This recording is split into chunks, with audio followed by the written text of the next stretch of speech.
Hi. So first of all, thank you everybody for having me here. Am I too close to the mic, or is it fine? Is it fine? All right. So first of all, I have been with DELL EMC for the last 3 years, and I thank Serene for giving me this opportunity to share my thoughts on data science and what's the current trend right now, which is the deep learning and Internet of Things. Almost anywhere you go, all you hear is Internet of Things, IoT. Is your organization doing IoT? Or what's the next stage? I'm looking at my Gartner Magic Quadrant, what can I go from here, right? It's one of the major things that's happening right now. So basically, the presentation is about, first phase is about Internet of Things. I'll go through some demonstrations on what are the previous demonstrative analytics. I would say illustrative analytics, or we call it the art of the possible. What can we do with some sensor data and some demos? Basically, when I mean demos, it's not real time, but I just have a data set that has been, that is more like captured from real-time sensors, and then we are just doing some illustrative analytics on that. And the second part deals with some explanations on deep learning and how can we best understand deep learning, because as we have a lot of questions from the panel was, oh, what's AI? Where does deep learning fit into the picture, and all these questions. So we're not going to address everything in this 30 minutes, but I will try to give an overview on what we're going to do. So basically, with respect to Internet of Things, there is a lot of things as like this. Basically, I'm going to rush through my slides, so I'm already 5 minutes late. So basically, this slide is about why is IoT? Why is IoT getting so much traction now? It's been there, we have seen data before, and what's the thing with the sensor data or the data from wind turbines? Why is IoT a key thing now? Basically, there are 4 points which you like to consider. Why?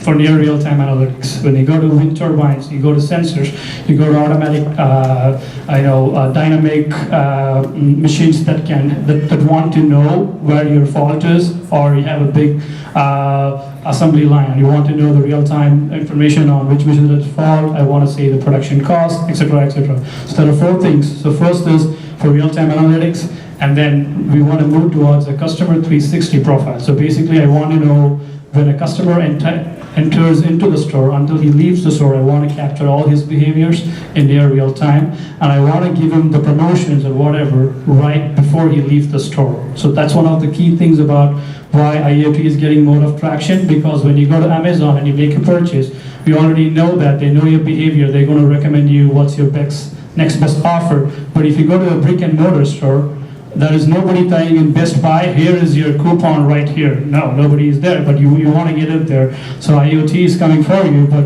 what I mean is there's a lot of tool work to be done, but we're not going to, at the end of the day, that is value. There is value in near real-time analytics. There is value in getting, acting as much quickly as possible to the information. And the last one is about, as I mentioned before, improving customer information for brick and mortar stores. Those are the 4 things why Internet of Things is getting so much traction. And this is some of the things which are articles which you can find yourself. So a lot of use cases for IoT. We have manufacturing and retail, we have transportation, we have healthcare, life sciences, insurance, oil and gas, everywhere. Everywhere IoT is playing a key role. So wind turbines, I said before. There is in transportation, we want to know all the information from traffic systems, who crossed the line, who did not stop for the red line. You want to know in real time. We want to reduce the lag between crime detection. Like how long should a cop wait to understand when is the time he can take an action to solve a crime being committed. Everything falls into this purview of IoT. So the bottom line, on the bottom where you see here is a snapshot of data from the JSON format that's coming from sensors. It can come from thermostat, it can be a power stout, it can be from any device. So it can be, so for demonstrative purposes, many organizations nowadays have a thing called IoT Lab, which has all these data, all these sensors and power stout that can emit data in near real time. And all we do is capture this data for valuable analytics. So those are the things which is just very important with IoT right now. On the right hand side you see is what's the value is. So we want to go towards more automation, more predictive maintenance, right from monitoring. So we started off with monitoring. Okay, what happened in the past, and how can we monitor to make it better? But now you want to focus on how can I be more proactive, more, that's where the value is. If you see the chart on the right, that tells where the value is. So those are the things which you have to keep in mind before you go to IoT. So, and then what about the architecture considerations for processing IoT? So I'm not an architect per se myself, but what are the usual architecture considerations you can see when it comes to IoT? You have, previously we talked about, we have the sensor layer. The sensor layer is about where it's coming from, real time, comes from the field data, sensors, it's coming from the wind turbines, you're coming from your oil and gas sensors, which detecting how much composition or mixture in each of the substances. It can be anything, and then that's your sensor layer, we call it the edge layer, right? And from there you have the distribution layer, which I think one of the presentations we covered data pipelining, etc., and how we stream the data, right? We have Kafka here, it's a message broker that can get from this edge layer, right? You want to get it to the data into your sandbox. So what's the process? You can have a distribution layer. Okay, this is just a consideration. It's not a per se the standard architecture or blueprint or anything. And then you have in the processing side, you have the speed layer. What kind of analytics you want to do? You want to have data in JSON format. You want to have a MongoDB to capture then the data in form of collections, etc. You're going to have a NoSQL database. That's for near real time. For batch processing, you can have Hadoop. You can have, obviously, which is most talked about. And then in the bottom side, you have real time. You can have Spark Stream. There are a lot of things that is there that is even still we cannot achieve a perfect ideal real time is not possible. All we can achieve is near real time. There is always going to be some lag. But those are the things which you can consider when you have considering for architecture for IoT. On the right hand side, you see the analytics layer, which is you pick and choose what tool you want to use. You want to use Tableau, you want to use D3, you want to use RShiny, you want to use whatever Microsoft Power BI. We have used whatever tools you want, but that's one of the considerations I would say for IoT. So in a sample demo, you're going to see is, I'm not going to go through all portions of the demo, but I'm just going to give you an overview on how the sensor data looks like and how do we capture that. And I think we have we saw a presentation from Microsoft up from Azure, which is a very good presentation, I thought, because I'm using a lot of, we're going to see some cognitive services API, which you're going to see. How many of you guys have played with cognitive services? See, only one. I think from today, I'm expecting to see a lot of those because it's going to be really fun. Let's focus on this demo first. So I'm going to review this demo. So what we're doing here is we got some data which I already got in it. I already done this part, but it's just for demonstration purposes. And then I'm going to show you some queries using Azure Stream queries, and then I'm going to show you how we're going to visualize the data in Tableau. So let's take a look at that. So basically what I was saying is this is some examples of some Azure streaming queries. So I was not able to show you in Azure because I closed the tab, unfortunately. So this is how an input data from the sensor look like. So we have in this case, this sensor data, it spits out the timestamp, the temperature, and then the humidity, and then what sensor it is, right? This is a simple example of a sensor or which has like as many attributes or as many properties you see. But this data is the one we're going to read into our Azure streaming query. So this is the streaming query which we use to process the data into Microsoft Azure. So once you process the data, what we're going to do is we input the JSON into Tableau, and then I actually use the streaming services API to get to this, but I didn't show you this. So in the Tableau side of things, I'm going to show you the corresponding visuals and the workbook which I have. So basically the data we saw in JSON, so I just imported it into Tableau after doing some Azure streaming queries. So all you see here is, okay, this is how the data looks like. So all you see is time series of the sensor data from the temperature, right? This one represents the temperature, so I'm showing everything from an online workbook. And this one is, okay, what does the humidity look like? This is the same data which is collected from a 30-minute time frame window. What's the temperature? And what's the humidity? And this tells you, this is just This IoT is about, okay, this is just a simple query. What's the, for every 5-second interval, what's if the temperature is beyond 100 degrees or not. So you just flag,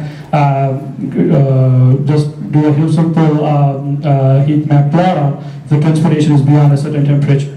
And the same thing, what you see here is in terms of, okay, what's the temperature distribution of histogram looks like. Oh, okay, the temperature is around 100 to 200. In this bin valley, most of the time, 90 plus times it's around, and this bin, sorry, 243 times around this bin, and then these two are the most accurate temperatures.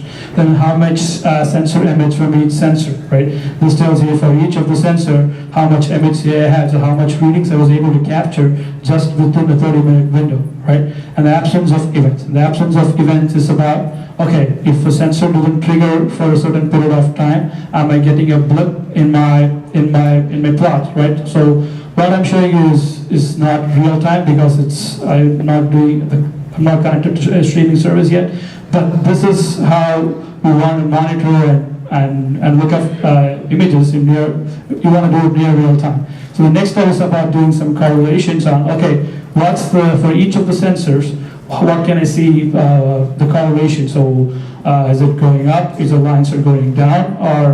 Or what's happening? So you see is right after the bat, you see in sensor B, you have the temperature and humidity. It looks like a slightly positive correlation between these two. And then you see there is not much correlation between temperatures in sensor A, temperatures and humidity, right? So we want to know these relationships right off the bat. So, and then what's the correlation scales for each sensor? So for sensor B, it sounds like, okay, it's slightly positive, it's 0.049, and then you have these values for each, and then there is sensors A, basically as the temperatures and humidities have a negative relationship. So overall, at the end of the day, we would want to get this to analytics in near real time, right? So one other way we can do this is we can also use a lot of APIs to do the same things. So the thing I'm going to show you next is that deals with Microsoft Cognitive Service API. So what this does is, let me just show you a simple example of what it does. So basically this is the documentation on APIs. So if you guys go and open this page, you will see on all these different APIs Microsoft has, you can leverage that to see what's the emotions of a person are. For example, this one will tells you, okay, for each of these 5 phases, okay, now I know how to deal with JSON formats. I want to know, okay, from end-to-end customer, when a customer is purchasing in real time, I want to know, okay, how much on a scale he's smiling, how much angry it is, or if he's in Best Buy, what kind of mood he is in, and I want to get out the door my offer before he leaves the store, right? So this is what I'm showing is just a demonstration of how we can leverage the already implemented Microsoft Cognitive Services, but then a lot of fine tunes and tweaks you can do to this because the code is available on GitHub. You guys can play around with it. So I have a thing on open here, which lets you do all that. But I'm going to show you a simple example of, so what I'm doing is I went to my Instagram and I took all the pictures of mine. So this is my Instagram photos in chronological order, right from 2014, it goes all the way up to 2016, right? So these are all the pictures of mine, all in Chicago, obviously. So I'm smiling in a lot of pictures, but in some but this is a bad example because I'm smiling in a lot.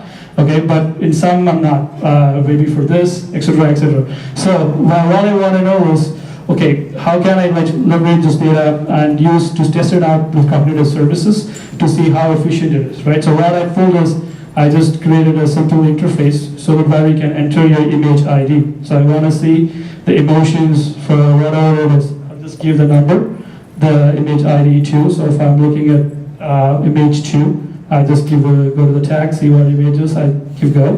So it goes to it runs a JavaScript thing and it opens a visualization which is in Tableau. So everything is public, you guys can go download all the workbooks. So basically what this visual tells you is for each of the images, what my attribute looks like, right? So what I'm just linking you it's already uploaded in Tableau, so I'm just calling the sheets. So basically image ID 2, I can see, oh, what are the facial changes? This is my facial change. When I mean the facial change, it's the change with respect to picture 1, because I want to see how my image is changing over the last 2 years, right? So with respect to picture 1. So I'm going to see what kind of attributes I can see. Glasses, or what is it? How old I'm looking. Of course, that is not right. I'm not 30. So there are a lot of things that is wrong in here at the same time. The body weight. How do I get the body weight? I just went to my Fitbit. I track my body weight. So then I just in my fitness pal, you can enter your body weight for every month. So if you fill all that, you can see all these images. For each of the images, you have a tab on, okay, what's the features of the images, and basically just using the Cognitive Services API, right? And then you can say overall, in the order of 3 years, how are my things changing, right? So I see that in the period of time in 12 images, which is the x-axis is the images, right? From 1 to 12, right? You see that I'm not sad at all in a lot of images. So that's why I said my sadness is only high a bit in number 2, okay? And then of course it goes up in image 10, because it's a funny cap winter time in Chicago, but that's not true. We are sad for a lot of reasons, right? And then the other things are, it's just your body weight, how it's progressing over time. It says, like I say, I was the fittest in this time frame, and then so on. So this is just this is just one of the ways in which you can leverage readily available APIs, and you can go tweak it yourself to make it better. So I don't want to use APIs anymore, because you have to pay a subscription fees and everything from Microsoft. So why can't but a lot of the materials are there that is available for free. So this is the Microsoft GitHub page where you could see the model itself. So you can go, it has a Python implementation, it has a C# implementation. So all you have to do is, okay, I see the implementation, I see the code, it's all obviously, they have a license, but you can obviously make it better, and then see play around with it. See, okay, how can I take it to the next level? Maybe my face, maybe the Microsoft recognition is not perfect. It's not. There are a lot of things which can be done to make the model better, right? So those are one of the things which you would like to consider when you're considering data dealing with JSON formats, and that can be readily. You want to access, if it's a sensor data, you want to access, you want to use Azure or whatever things, power trimming, you want to get the data and get the analytics right off the bat. So those are the two things with respect to IoT. So let's jump back to our presentation.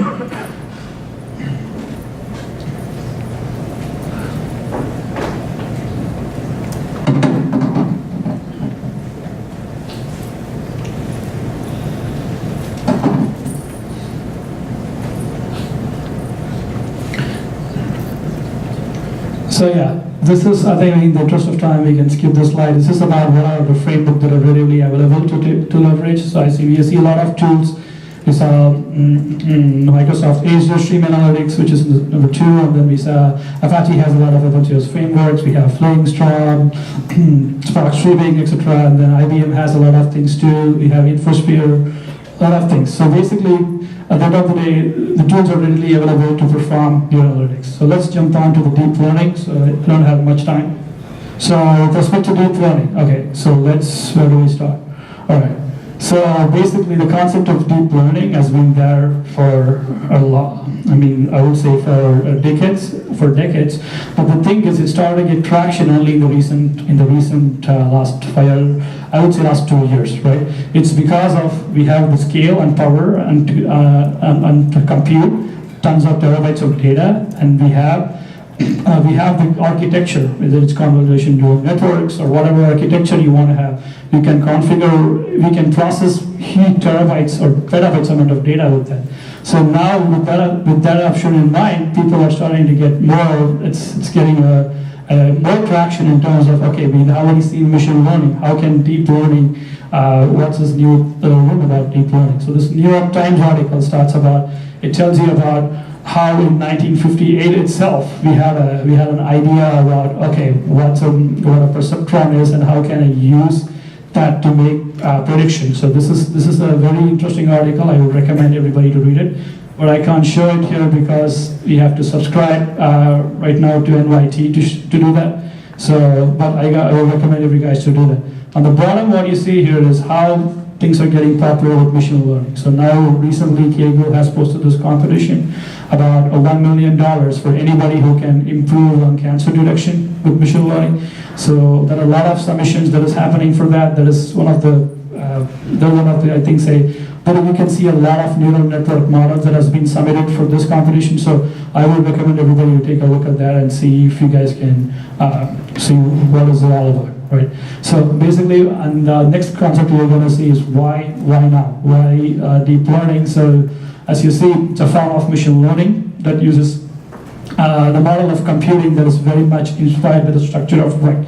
So basically, it's the, I don't know how much time I have. So I don't want to get deeper into the picture, but the theory behind how our brain or the neurons process information, it has contributed a lot to how the architectures of the neural networks, in particular, that's in play right now. So in this case, what you have is axon from a neuron, and you're multiplying with some weights, right? So that's in the our style we call it dendrites, right? You're multiplying with some weights, and you have an activation function, right? You have an activation function that triggers it. So in the activation function, you can think about as, oh, it's a function that with electrical signals that your brain propagates, right? And then all of a sudden, then you have an output, which is, in this case, we have output to the axon. In the brain cell case, in our case, it can be the next layer, it can be the next hidden layer, or it can be any other thing. So basically, the idea of it's coming from inspiration in neuroscience for a long period of time, right? So where does deep learning fit in? Deep learning fits in. We heard artificial intelligence, we heard machine learning. So artificial intelligence, as the panel previously spoke about, they already said, it's a broader classification of all the learnings, particularly dealing with how you make the system smart, right? But when we're focusing on machine learning, we're focusing on algorithms and what the data can read and infer that help us to make better predictions.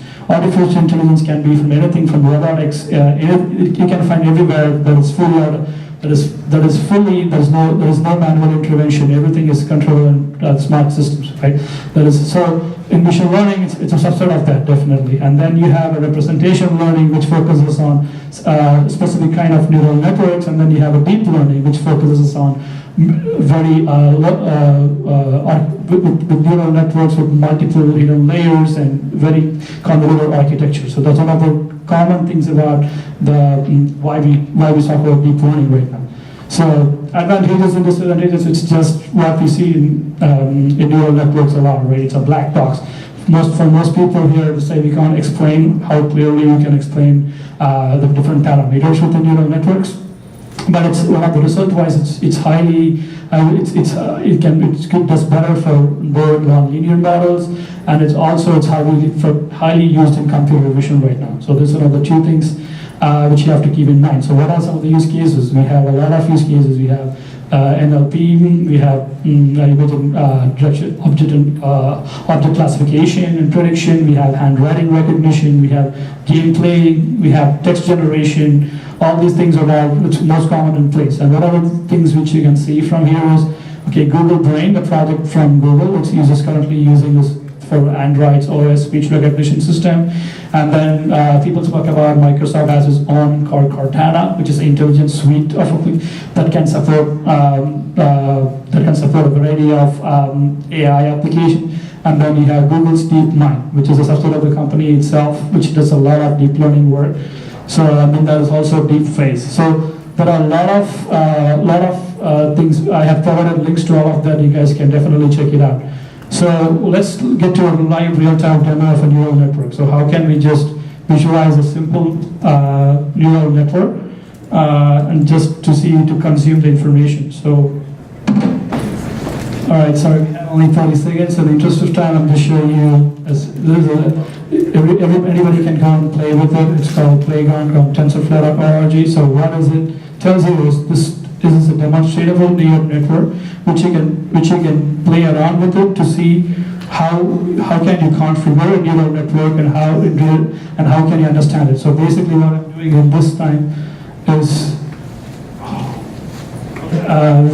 one final example. So in this case, I'm going to configure my neural network. So say I can configure what activation function I want to use. So I can use ReLU, I can use tanh, sigmoid, I can use whatever function I want to use. So I can choose my activation function, I can choose rate. So the learning rate is the parameter which you decide how quickly a model can learn or unlearn things. So for example, if you have a high learning rate, you don't have to spend much time to train the model, but you also have to have a low enough mating rate so that, for example, a simple example on learning rate would be if you have 5 cats and you want to make sure you have 5 orange cats and your mom tells you, okay, this is you see a black cat and your mom tells you this is a black cat, and all of a sudden your brain processes it or thinks, okay, this is a black cat. So now what the machine will like to do, when you see when you see the cats next time, when you want to classify it as an orange cat or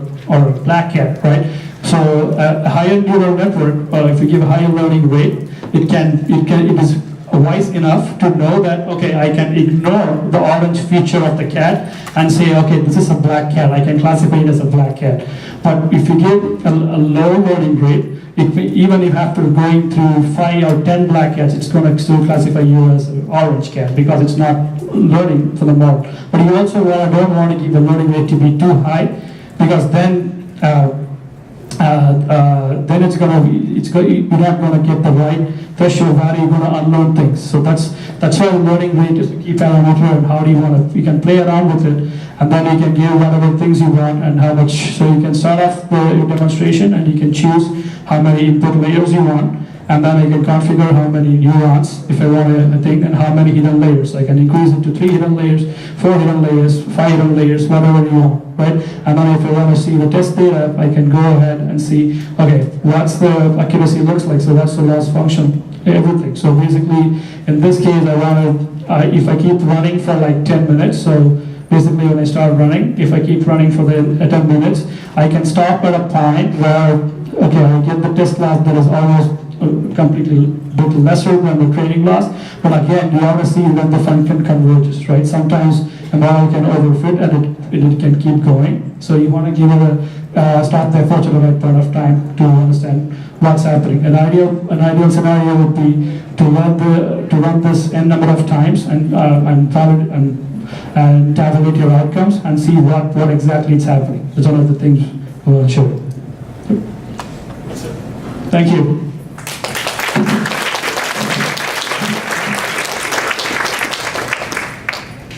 Go ahead. So I see 2 pieces. Yeah. One is IoT, the other one is neural network, or deep learning. Yeah. So I still have 2 pieces in my mind. I try to bring them together. Yeah. So do you mean, so this deep learning algorithm, one piece in your IoT architecture, so maybe in the analytical, in the engine, right? That's in the engine. And the IoT sensor collect data and feed the engine. That engine does analysis with this deep learning algorithm. Is that right? You're talking about this one? You're talking about architecture, or you're talking about the difference between IoT and deep learning? Yeah. So am I understanding right? So the IoT framework. Yeah. You have one piece, the analytics engine. That's where you have the deep learning, right? Is that right? Or? Yeah. So deep learning, we're talking about specific neural networks, and we're talking about high-dimensional neural networks, right? It's a part of machine learning. So when you talk about analytics engine, you're talking about whatever tools you want. It's analytics sandbox. It could be, if you have a Python, you can have a Python Jupyter, you can have your RStudio, all housed in a separate cluster. So it's analytics sandbox is the one a data scientist can play with it before he publishes tomorrow. So that's what you see. That's why we have a sandbox. But the analytics engine, it's just whatever tool you want to use. It's R, Python, whatever tools you want to use. That's what it means here. So where is the deep learning algorithm? This is just architecture. This is not about the model. This is just an architecture, right? Deep learning is theoretically it's an algorithm, or it's a concept within machine learning itself. Okay, it's a part of analytics. Here what you see is the architecture for IoT. How do you process sensor data or any data? It's a generalized architecture and how you process IoT. Deep learning is it's not related. What I mean not related, it's on the modeling side. Here it's more on the how can I get the data and how can I use my data science tools and then spit the results out with this architecture for IoT in particular. That's what this is about. If you know what I'm saying. Deep learning it has nothing to do with in this picture. It's I don't know what you answer the question. So it's like, so think about it's a. I didn't show you. Okay, if you have a thing called here, you have a phase within analytics. You have descriptive, exploration, predictive, prescriptive. You have a phase. Then you can the modeling side. You have deep learning. Okay, that's a good. So it's when I can have neural networks. It's an algorithm that's come under deep learning. So it's just an architecture in this case. Thank you. Maybe one more question.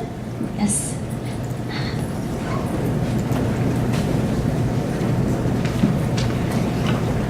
I have a particular interest in IoT and machine learning and getting started with the entire industry.